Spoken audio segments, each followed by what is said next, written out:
కెవ్వు కేక అనే పాట గుర్తుకొస్తుంది. అన్నానికి అరిటాకు, సున్నానికి తంబాకు,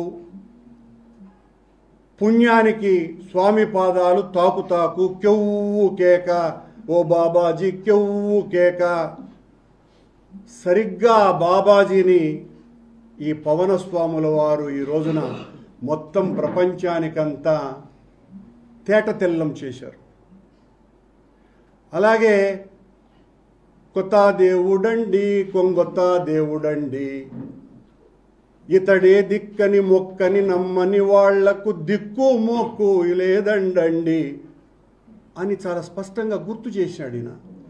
నా అనుచరులు, నా అనుయాయులు అంతా కూడా సనాతన ధర్మ పరిరక్షణ కోసమని నడుం బిగించి ఏమేం చెయ్యాలా అన్నది మార్గ నిర్దేశం చేశాడు. ఆ నిర్దేశంలో నేను రాజకీయాలు మాట్లాడను, సనాతన ధర్మ పరిరక్షణకు జరిగినటువంటి నష్టానికి ఈ రోజున నేను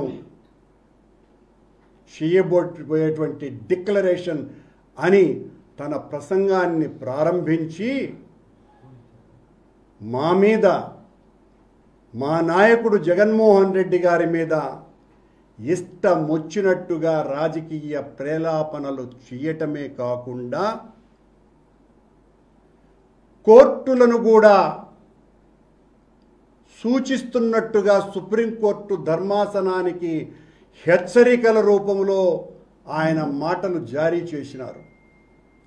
సనాతన ధర్మం ఈయన వలనే కాపాడబడుతున్నట్టుగా, కొత్తగా కళ్ళు తాగినటువంటి కోతి ఏ రకంగా ఎగురుతుందో సనాతన ధర్మాన్ని గురించి పవనస్వాములు మాట్లాడేటువంటి మాట ఆ రకంగా ఉంది తప్ప మరొక రకంగా లేదు. నీ జీవిత కాలంలో ఏనాడు ధర్మాన్ని గురించి, హైందవాన్ని గురించి, సనాతనాన్ని గురించి, ప్రాచీన సాంప్రదాయాలను గురించి మాట్లాడనటువంటి వ్యక్తివి ఈ రోజున కొత్తగా ఈ పాఠం వెతుక్కున్నావు అంటే దీని వెనుక చాలా పెద్ద అజెండా ఉన్నది అని స్పష్టంగా అర్థమవుతుంది. ఈ పవనస్వాముల వారి కొత్త పీఠాధిపత్యంలో చేరిన వాళ్లకు, ఈ పీఠంలో చేరే వాళ్ళకి చాలా సొబగులు ఉన్నాయి, కావలసినంత స్వేచ్ఛ ఉంటుంది. ఈ సనాతన ధర్మ పరిరక్షణ స్వాముల వారి పీఠంలో చేరినటువంటి వాళ్లకు బాప్టిజం తీసుకున్నా ఏ అభ్యంతరము లేదు. ఎందువల్లంటే పవనస్వాముల వారు ఒకసారి బాప్టిజం తీసుకున్నానని వారు ఉటంకించినారు.